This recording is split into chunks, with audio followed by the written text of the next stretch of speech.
Sanibona bafowethu. Khona into ekukholweni egcina ingozi noma ake ngihlukanise phakathi kwenkolo nokholo. Inkolo into ezenzelwa umuntu ukuze abambelele kuyo, religere in Latin, bind, azibhinda ngayo.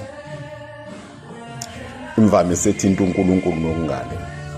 Kanti ukholo isipho umuntu asitholayo noma isimema samukelayo esamukela kuThixo noma kulokho okungale ngaba amathongo kube intoni. Abese kuqoma lokho.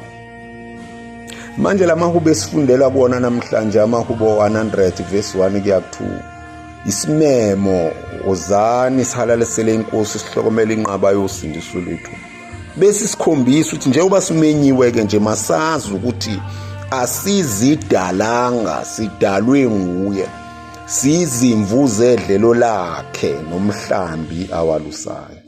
So by the way uyena ke noma lokho kusho ukuthi uyena olawulayo akuthini esilawulayo.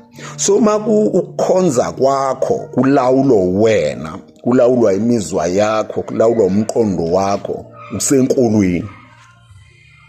Kodwa uma uvumela uJesu nalokho akwambulileyo ngezwi lakhe akwambulileyo ngemfundiso selokhu yabakhona indawo yavunywa yonke indawo Catholicity.